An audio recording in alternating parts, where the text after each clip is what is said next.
Bienvenidas y bienvenidos a un nuevo análisis. Hoy nos metemos en un tema que es crucial para la educación superior, sobre todo ahora que arranca un nuevo ciclo lectivo. Sí, y tenemos una pila de material muy bueno. Hay documentos de investigación sobre esa transición, la de la secundaria a la universidad. También guías de buenas prácticas, recomendaciones sobre salud mental, de todo un poco. Hasta transcripciones de webinars con expertos. La misión, digamos, es destilar de todo esto las recomendaciones más prácticas, más accionables, para equipos directivos y docentes. O sea, el qué hacer, qué no hacer y sobre todo, por dónde empezar para que este arranque sea un éxito. Exacto. Perfecto. Bueno, vamos a desglosar esto. Lo fascinante aquí, y es el punto de partida de casi todas las fuentes, sin importar de dónde vengan, Chile, Colombia, México, Ecuador, es que todas apuntan a un cambio de paradigma. ¿Un cambio de paradigma en qué sentido? En que estamos dejando atrás esa idea vieja de la universidad como un filtro. Ah, claro, como una especie de selección natural. Justo eso, donde solo los más fuertes sobreviven al primer año. Una carrera de obstáculos. Y ahora estamos pasando a un modelo de acompañamiento institucional, que es deliberado, es intencional.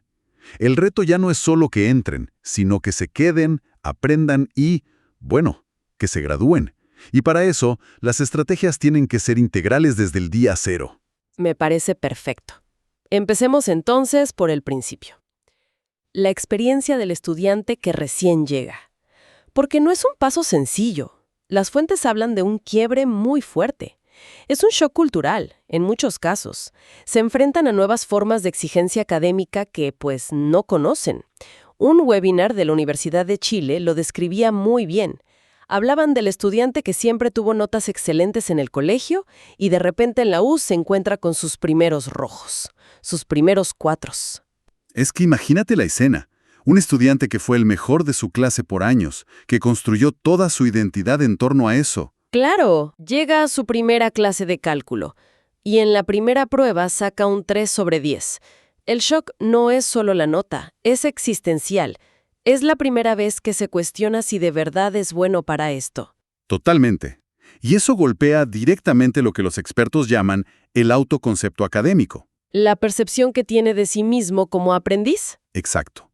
Pasa de ser un estudiante destacado a, de repente, dudar de sus propias habilidades. Y eso genera una tensión enorme.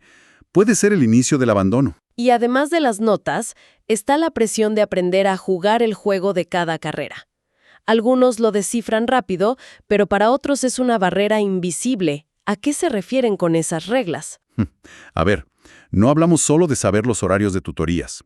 Hablamos de enseñarles a leer la cultura académica. Entiendo. ¿Qué significa pensamiento crítico en esta facultad?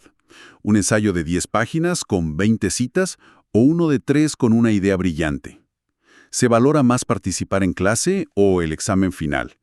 Cada carrera es un dialecto distinto. Y si nadie te da el diccionario, estás perdido. Precisamente. Por eso las instituciones tienen ahí su primera gran tarea.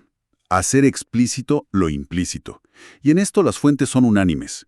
Una lo dice clarísimo. Es tarea de las instituciones traducir lo malorado, nombrar lo que por costumbre ya no se indica explícitamente. O sea, actuar como un traductor universal para nivelar la cancha. Eso mismo. Y esto me lleva a una pregunta. ¿Y los docentes? ¿Son conscientes de que su lenguaje es implícito para los novatos? ¿O asumen que todos deberían saberlo? Ese es un punto clave. Muchas veces se asume que el estudiante debería saber. Claro. Pero la diversidad de hoy obliga a cuestionar eso. La solución, según las fuentes, no es bajar la exigencia, sino transparentarla. Y eso nos conecta con la respuesta institucional. Claro, porque si el problema es sistémico, la solución no puede ser que cada uno se las arregle solo. La institución tiene que anticiparse. Y aquí es donde las fuentes proponen un enfoque en fases, empezando por la inducción y acogida. Sí, y esto es mucho más que un tour por el campus y regalar un llavero. El modelo PACE de Chile, por ejemplo, es un gran referente. ¿Por qué? Porque empiezan a preparar a los estudiantes desde antes de que pisen la universidad, desde la enseñanza media. Les ayudan con las becas, los créditos, la elección de carrera. Se trata de reducir la incertidumbre desde el vamos. Y una vez que ya están admitidos, las fuentes hablan de la semana de inducción como un momento clave. pero no para trámites, sino para nivelación académica. Exacto, una nivelación que no es trivial.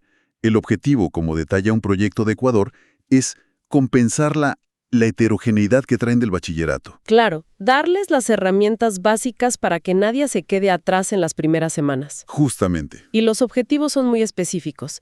Desarrollar habilidades de comunicación, fortalecer el pensamiento lógico-matemático, hasta ayudarles a construir su proyecto de vida.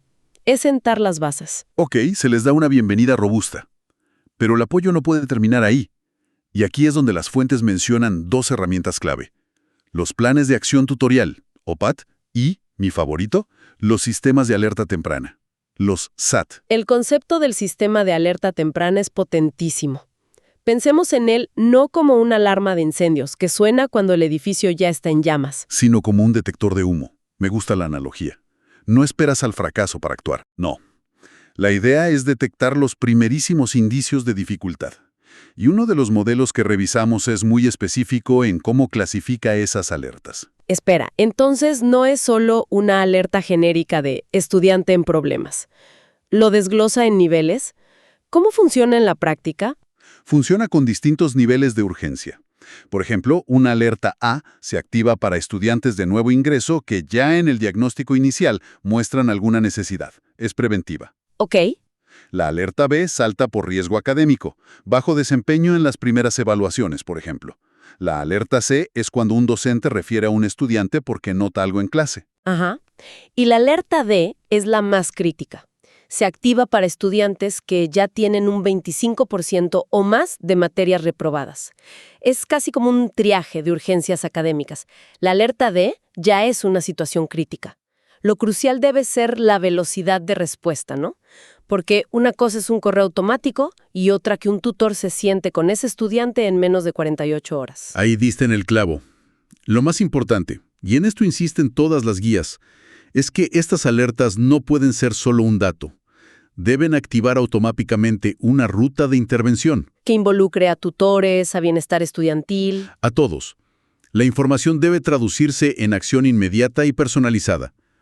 Si el SAT es el detector de humo, el plan de acción tutorial, el PAT, son los bomberos entrenados que saben qué hacer. Entonces el PAT no es solo un profesor buena onda que da consejos. Para nada.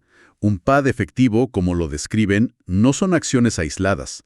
Debe ser institucional, estar integrado en el proceso formativo. Debe ser realista y, fundamentalmente, enfocarse en las necesidades reales de los estudiantes. No en lo que la institución cree que necesitan. Exactamente. Y si el SAT y el PAD funcionan bien, me imagino que toda esa información y acciones deben converger en el lugar más importante, el aula.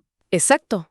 Porque de nada sirve tener el mejor sistema de alertas si la experiencia en clase sigue siendo expulsora. Y aquí hay una recomendación contundente que se repite. A ver. El primer año requiere de los mejores docentes, de los más experimentados, los que tienen mejores habilidades pedagógicas. Y eso rompe con la idea de que el primer año es un filtro donde se pone a los profesores menos experimentados.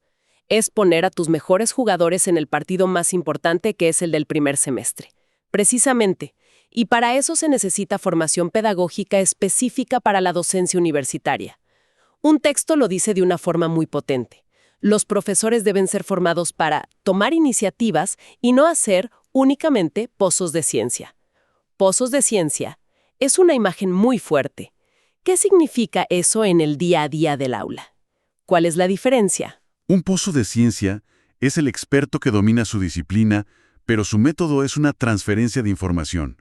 Un monólogo. El que da la clase magistral. Ese mismo. En cambio, un docente que forma para la iniciativa sabe que no basta con dominar el contenido. Hay que saber enseñar a aprender. Y eso implica un cambio radical en las metodologías. Aprendizaje activo, basado en problemas, estudios de casos, simulaciones. Que el estudiante sea protagonista. Y supongo que eso también transforma la evaluación.